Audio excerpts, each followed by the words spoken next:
Oh my goodness, it's cold. It is October the 30th here in Arkansas that we woke up and the temperatures are in the 30s, maybe 40s, but the wind is blowing and it is raining and the humidity is 100%. And that cold air is going straight to your bones. So, what do I make? Chili? I like chili, but Richard kind of wanted chicken noodle soup. So we are going to make chicken noodle soup.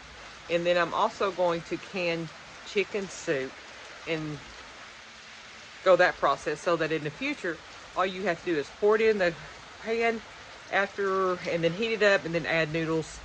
Everything's good, nice and easy, simple, shelf-stable foods. Continuing on this process of making perishable foods shelf-stable. So come along, please like and subscribe, hit the bell. We'll get through this process. We've got lots of other things I'm going to be canning today. So come along with us. And another thing I noticed, guys, when I went to the store,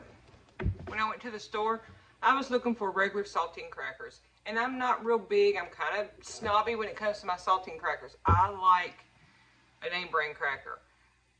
There was absolutely no crackers, saltine crackers of any name brand on there that was just regular saltine. So I had to go with an off brand. So just be aware, shelves, you know, there was multigrain, there was all kinds of different saltines, but they're in an unsalted, but there wasn't a regular saltine crackers. So just be aware that shelves are getting smaller and smaller, and if you're something you want and you need, go ahead and get them right now while you can, because I couldn't get saltines that I normally get, and I had to get the off brand.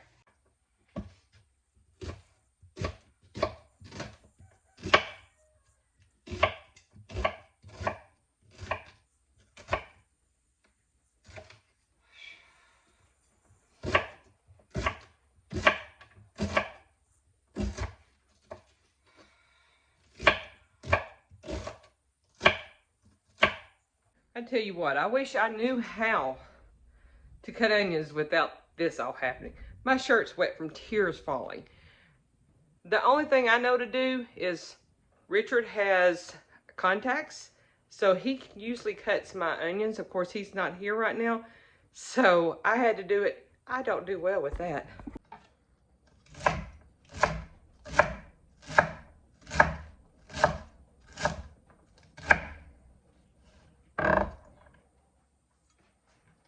I do leave my celery leaves. I like those in my soups or my chicken stocks or whatever. It just gives really good flavor.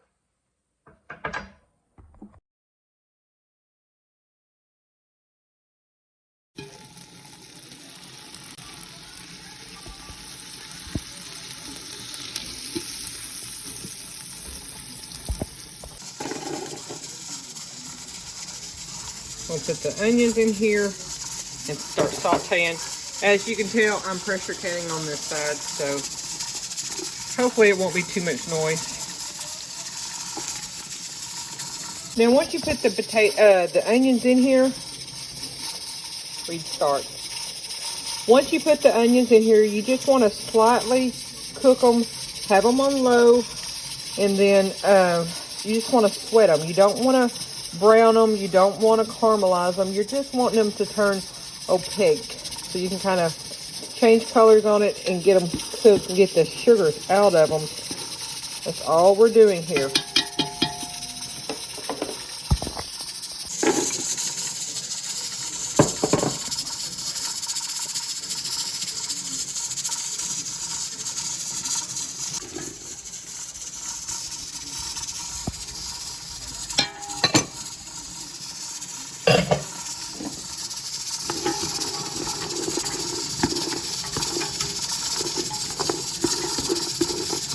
You just want to slowly kind of just incorporate that in there and let that just set on low heat and let it cook down a little bit.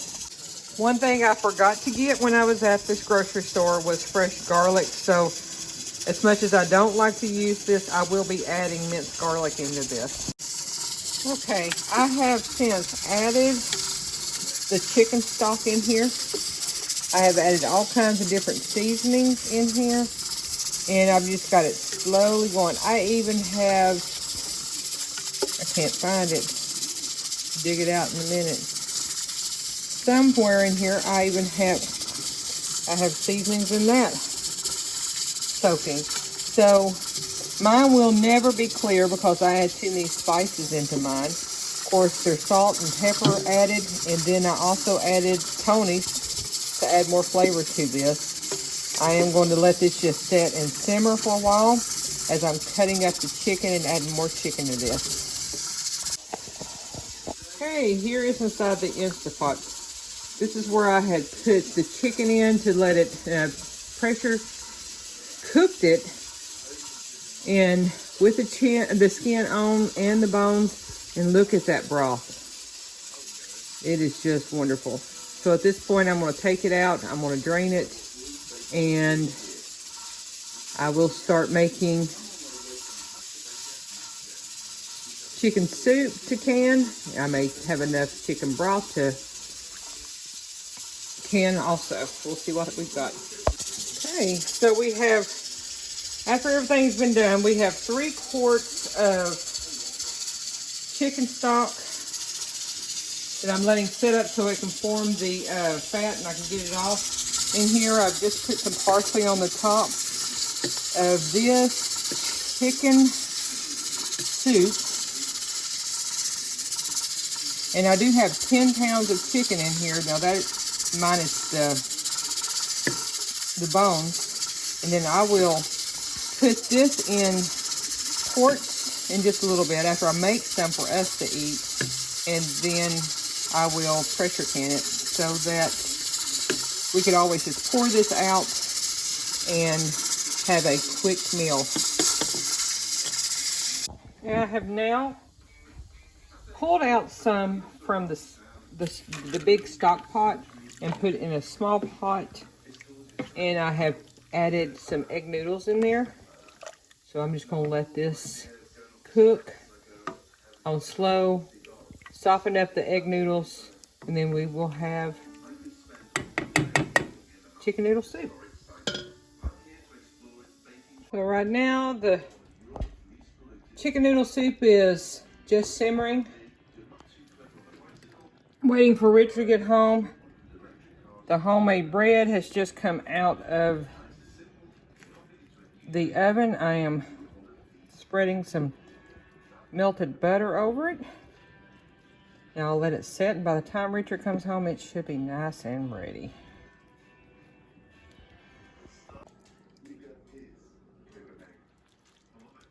Yum. Richard has come home from a cold day, and now he is... Try it. I'm gonna have to have some salt. Yeah, I'm always light on the salt. That's good. Now that they're canned up, you're gonna put them in the pressure cooker, 90 minutes for quarts, 75 for pints. Okay, it just started rattling. So you wanna find a comfortable spot for it so that it continues. This is up, and this one's sealed off. Those two have to seal for this to rattle. Once it starts dancing, just slightly, I mean, if you get it too high, it's going to kick back and forth and get really loud. But find a comfortable place for it where the pressure's not so high that it rattles, but doesn't stop. And once you do that, you start your timer for 75 minutes for pints, like I have, and it's 90 minutes for quarts. Well, they're done, and I pulled them out of the pressure canner. They're still bubbling. All went well. We got 5 quarts out of that. I did end up with 2 other quarts that I'm keeping, and I didn't pressure can just for us to have it in the refrigerator. I did 3 pints of beef tips and then 2 barbecue ribs. Thanks for watching. Have a great day.